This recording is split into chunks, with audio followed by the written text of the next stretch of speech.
11ஆம் வகுப்பு கணிதம் அலகு 2 அடிப்படை இயற்கணிதம் பயிற்சி 2.3 10ஆம் கணக்கு பார்க்கிறோம். ஏ மற்றும் பி ஆகியோர் ஒரே மாதிரியான வேலை செய்தாலும் அவர்களது மாத ஊதியம் 6000ற்கு மேல் வேறுபாடாக இருக்கிறது. பியின் மாத ஊதியம் ரூ 27,000 எனில் ஏயின் மாத ஊதியத்திற்கான சாத்திய கூறுகளை காண்க அப்படின்னு கேட்கப்பட்டிருக்கு. ஏயின் மாத ஊதியம் என்ன இருக்கலாம் அப்படிங்கிறத கணக்கிடுறோம். ஏயின் மாத ஊதியம் என்னன்னு தெரியாத மதிப்பை எக்ஸ்ன்னு எடுத்துக்கலாம்.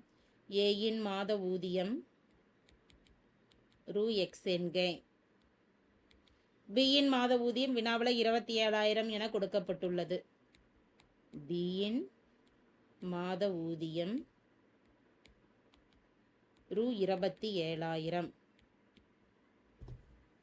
இரண்டு நிபந்தனைகள் இருக்கு. அதாவது ஏயின் மாத ஊதியம் பியின் மாத ஊதியத்தை விட அதிகமாக 6,000 அதிகமாகவும் இருக்கலாம். ஏயின் மாத ஊதியம் பியின் மாத ஊதியத்தை விட 6,000 குறைவாகவும் இருக்கலாம்.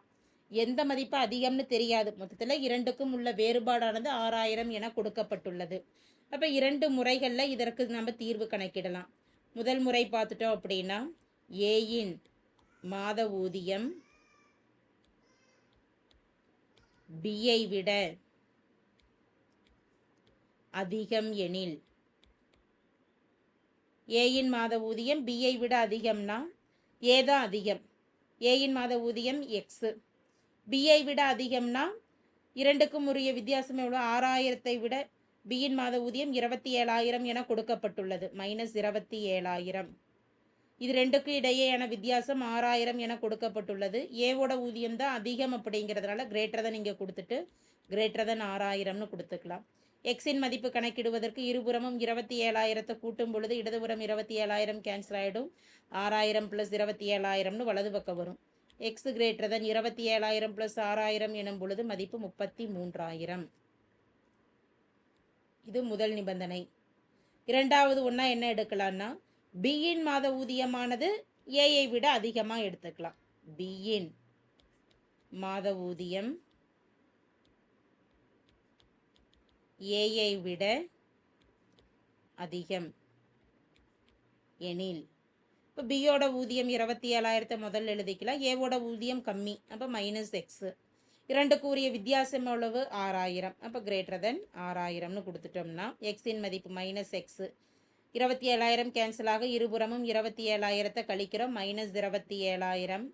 இரண்டையும் கழிக்க போக மதிப்பானது -x கிரேட்டர் தென் -21,000னு வரும். மைனஸை கேன்சல் பண்ண இருபுறமும் ஒரு மைனஸால் பெருக்கிக்கிட்டோம்னா இன்ஈக்குவாலிட்டி சமன்பாடு கிரேட்டர் தென் இருக்கிறது லெஸ் தெனாக சேஞ்ச் ஆகும். எக்ஸ் லெஸ் தென் 21,000 என கிடைக்கிறது. ஏயின் மாத ஊதியம் தான் கணக்கிடுறோம்.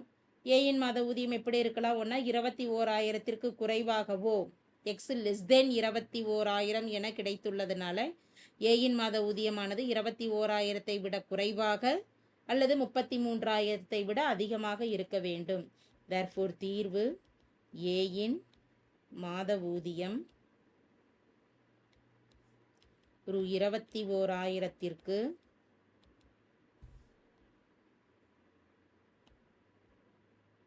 குறைவாகவோ அல்லது ரூ 33,000ற்கு அதிகமாகவோ இருக்க வேண்டும்.